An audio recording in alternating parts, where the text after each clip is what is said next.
नमस्कार दोस्तों, स्वागत है आपका न्यूरल इंसाइट्स में।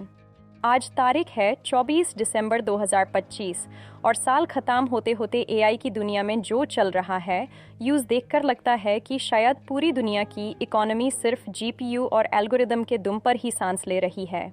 आज हम बात करेंगे कि कैसे अमेरिका की जीडीपी ग्रोथ अब पूरी तरह एआई पर निर्भर है, कैसे मेटा ने ओपन एआई के घर में सेंध लगाई है और भारत सरकार डीपफेक्स को रोकने के लिए कौन सा नियम लाने वाली है। चलिए शुरू करते हैं। सबसे पहले बात करते हैं पैसे की, और जब मैं पैसे की बात कर रही हूँ तो मैं छोटे मोटे अमाउंट्स की बात नहीं कर रही। रिपोर्ट्स के मुताबिक अमेरिका की तीसरी तिमाही की जीडीपी ग्रोथ 3.2% रही है। लेकिन मज़ेदार बात यह है कि ये ग्रोथ सिर्फ और सिर्फ एआई पर होने वाले खर्चे यानी कैपेक्स की वजह से है। अगर आप एआई इन्वेस्टमेंट को हटा दें तो बाकी इंडस्ट्रीज़ में इन्वेस्टमेंट असल में गिर रहा है। सोचिए, अल्फ़ाबेट, मेटा, माइक्रोसॉफ्ट और अमेज़न जैसे दिग्गज 2025 में $399 बिलियन खर्च कर रहे हैं और डॉयचे बैंक का कहना है कि 2030 तक ये खर्चा $4 ट्रिलियन तक पहुंच जाएगा। ये रकम अपोलो मिशन से 10 गुना ज़्यादा है, वो भी बिना किसी गारंटी के कि पैसा वापस आएगा या नहीं। गोल्डमैन सैक्स ने चिताया है कि मार्केट का 30% कर्ज अब एआई से जुदा है। सवाल ये है कि क्या ये एक बड़ा बबल है जो फटने वाला है या ये नई हकीकत है। फिलहाल तो ऐसा लग रहा है कि पूरी इकोनॉमी एआई के कंधों पर बैठकर चल रही है। अब चलते हैं सिलिकॉन वैली की तरफ, जहां टैलेंट की चोरी, मेरा मतलब है रिक्रूटमेंट, जोरों पर है। मार्क जकरबर्ग की कंपनी मेटा ने ओपन एआई के 4 बड़े रिसर्चर्स शेंगजिया झाओ, जाहुईयू, शुचाओबी और होंग्यू रेन को अपने पाले में कर लिया है। ये क्लियर सिग्नल है कि मेटा अब अपने एआई सुपर इंटेलिजेंस प्लान को लेकर कितना सीरियस है। पहले गूगल और माइक्रोसॉफ्ट में लोग इधर उधर जा रहे थे, लेकिन अब मेटा ने सीधा ओपन एआई के कोर टीम पर हाथ साफ किया है। लगता है आने वाले साल में इंजीनियर्स की सैलरी किसी छोटे देश की जीडीपी से भी ज़्यादा होने वाली है।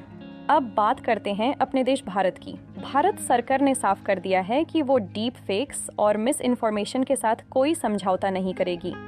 आईटी मिनिस्ट्री ने इंडस्ट्री के साथ बातचीत पूरी कर ली है और दिसंबर के अंत तक नए नियम आने वाले हैं, जिसके तहत एआई से बने कंटेंट पर लेबल लगाना अनिवार्य होगा। इसका मतलब है कि अगर कोई वीडियो या फोटो एआई ने बनाई है तो उस पर साफ साफ लिखा होना चाहिए कि ये सिंथेटिक है। आईटी सेक्रेटरी एस कृष्णन ने कहा है कि इंडस्ट्री ने इसका स्वागत किया है। ये कदम इसलिए ज़रूरी है ताकि चुनाव और फाइनेंशियल फ्रॉड में एआई का गलत इस्तेमाल रोका जा सके। तो अगली बार जब आप कोई वायरल वीडियो देखें तो लेबल ज़रूर चेक करें। ओपन एआई की बात करें तो सैम ऑल्टमैन ने कंफर्म किया है कि कंपनी 2025 के अंत तक $20 बिलियन का रेवेन्यू टच कर लेगी। हालांकि 800 मिलियन यूजर्स होने के बावजूद पेड सब्सक्राइबर्स अभी भी कम हैं।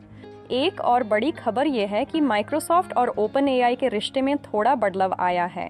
माइक्रोसॉफ्ट अब ओपन एआई का अकेला कंप्यूट प्रोवाइडर नहीं है, यानी ओपन एआई अब दूसरों से भी सर्वर खरीद सकता है। लेकिन बदले में माइक्रोसॉफ्ट ने $250 बिलियन की एज्योर सर्विसेज खरीदने का कॉन्ट्रैक्ट किया है। दोनों कंपनीज अब अलग अलग भी एजीआई यानी आर्टिफिशियल जनरल इंटेलिजेंस बना सकती हैं।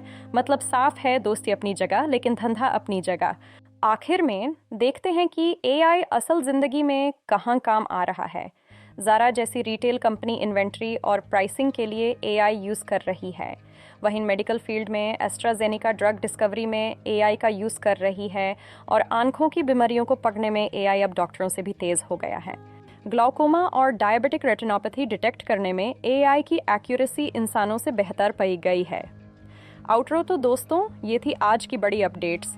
एक तरफ $4 ट्रिलियन का सत्ता है और दूसरी तरफ बेहतर हेल्थ केयर का वादा। 2036 शुरू होने वाला है और देखना दिलचस्प होगा कि ये एआई बबल फटता है या हमें एक नई दुनिया में ले जाता है।